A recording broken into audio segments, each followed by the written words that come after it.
Good morning, folks.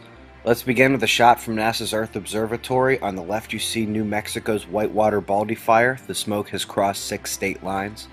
A couple quick stories. High-grade uranium found in Iran. Whether used for nukes or not, the Western elites will use this in the worst way possible. Most of us know Alaska's got resources, but the extent is a bit of a mystery, and it's more than just one type of energy. And a follow-up to Japan's downgrade this past week, Bankia leads the way among Spanish banks in trouble.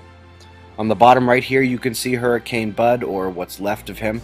Landfall is truly unkind to these leviathans, almost gone now.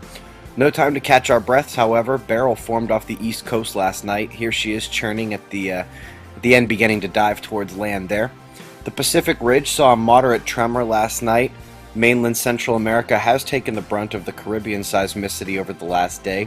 You remember these quakes way far north. Biggest was a 6.5.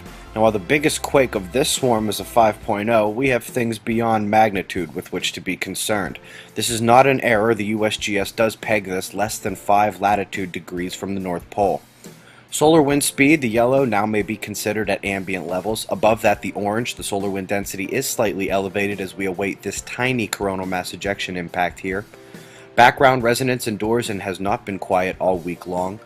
These bright active regions on the left here are the only solar feature of importance today. You can see her pipe dreams building as the Earth footprint lies right atop those turning sunspots. Blue, red, jumbled together haphazardly. Now NOAA does their classification at night, but this morning, this thing is beta gamma. Watch for flares and CMEs today. Folks, this is stereo B. The Earth is off to the right, and that means that these bright regions down here on the right are actually the regions we just looked at turning on the bottom left. So what's coming on the north just behind those active regions? That massive coronal hole. I hope none of you have forgotten it, and it will show herself this weekend. On the right, goodbye Jupiter. Mercury conjoins the Sun this weekend. When it pops out the other side, Venus should be visible here as well. As the two inner planets conjoin to begin June, we approach the second of 4 eclipses in 2012 during this full moon right here.